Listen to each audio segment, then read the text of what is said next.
Once I caught up with Boonboomger, I just knew I had to do this. So we just gonna go ahead and get into it.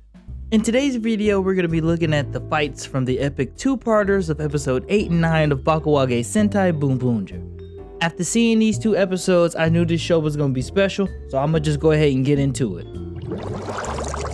So at this point in the story, the Boonboomgers officially are a 5-man band. They have a cool trio set of forms for their robo, and they have successfully put over half a dozen Kuromaju in that Boonboomger pack. Needless to say, this has managed to get them the ire of an alien capo named Mad Rex, who for some reason sounds like another space captain I know.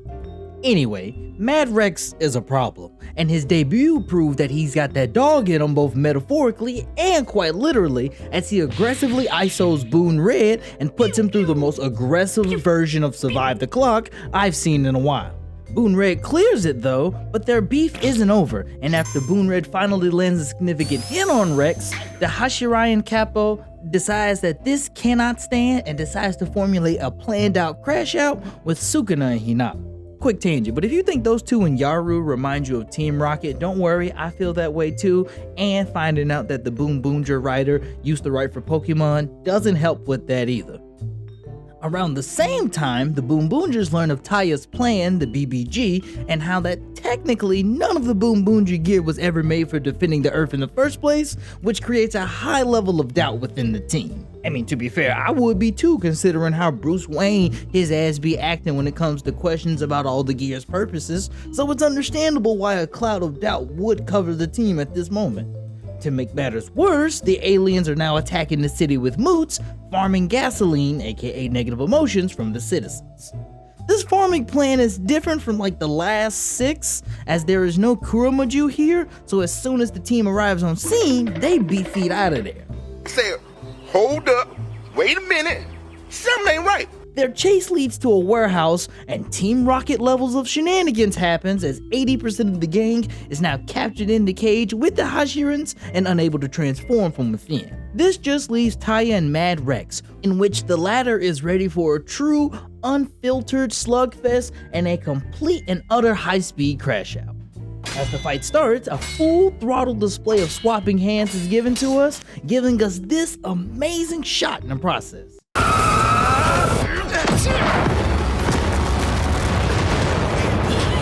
But wait, there's more.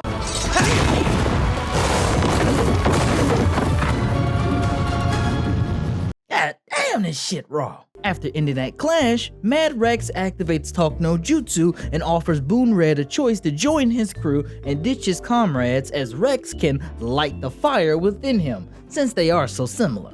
Though initially flattered, Red only agrees if he loses this duel, so the two continue their fight. This does not sit well with Mira and Joe, who not only feel lied to, but I can double down on the whole Batman analogy now, as they feel less like teammates and more like tools for whatever mission Taya has. And even though Kashido and Genba has known him longer, the fact that Taya has Batman levels of mystery to him only adds to the doubt of the team rather than quelling it. Meanwhile, we reach the climax of the duel, which leads to Boon Red dodging Rex's 3-meter projectile special before exploiting the whiff and punishing it with his own level 3 special. That boy is good.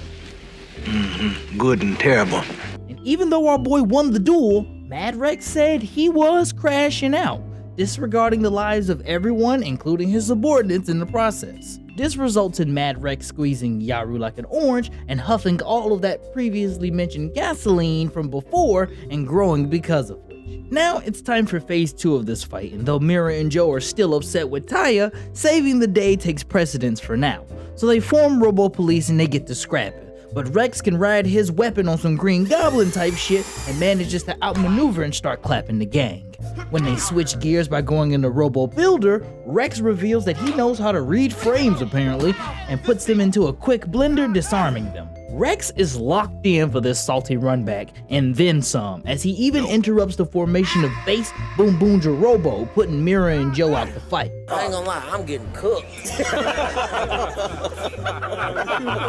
Red summons their sword, but a metered hot death rod stops them in their tracks, and rather than retreating like everyone wants to do, Taya decides to gamble the fight, using a prototype Boon car to finish the fight instead and putting his teammates into jeopardy. This ejects Kashido and Genba, and though Taya does manage to end the fight in a draw, the team's respect for him plummets because of which.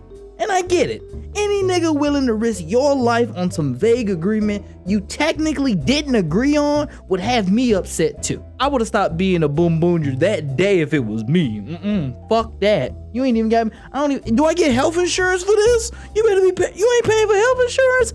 Fuck that. But they don't have a workers union, so instead they get an injured Taya, a powerhouse of an opponent who's just still running around loose, and a team that doesn't really feel like one. And to make matters worse, the government is attempting to shut them down.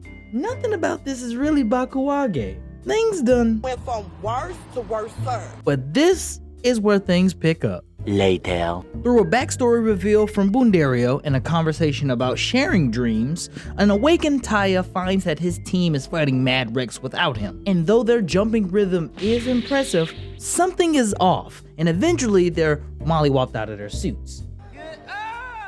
Oh my god! He does it from. Oh my god!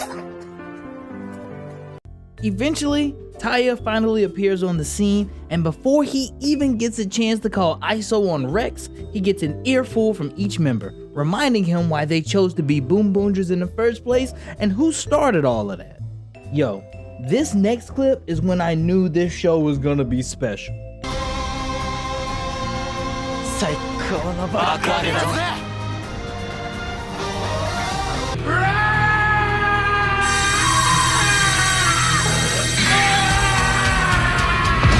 And then they put that shit on. I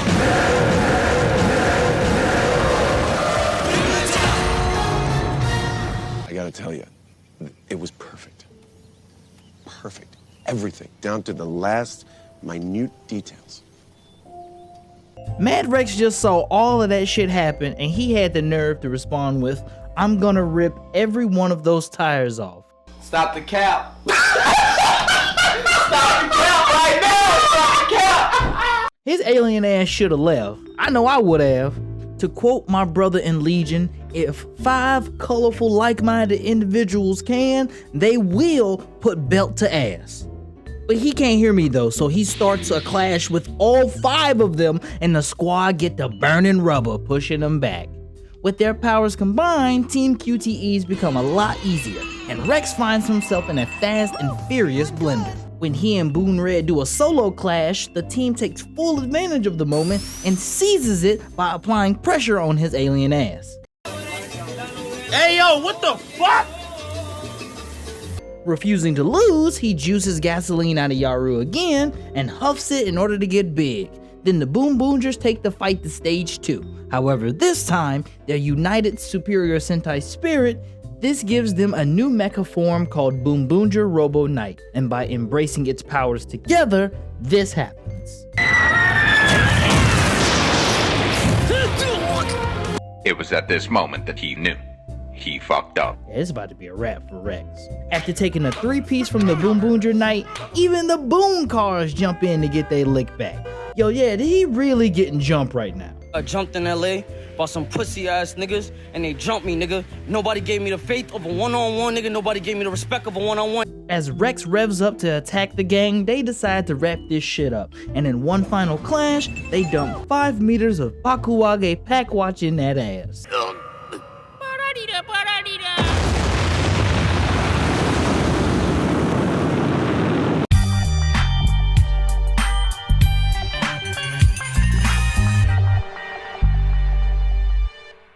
This show is absolutely fantastic right now, and I hope this series can keep up this momentum. Though Boonboomgers isn't really doing anything new in terms of its story, it's offset by how refreshing this feeling is. This show does a great job of balancing both its simplicity and its seriousness, and though again it's not treading on anything new in terms of its story, it feels more like a back to basics, and I like that. Also, I really want to see this team grow more Bakuage together. But yeah, man, that's the video. I really like Bakuage Sentai Boonboomger.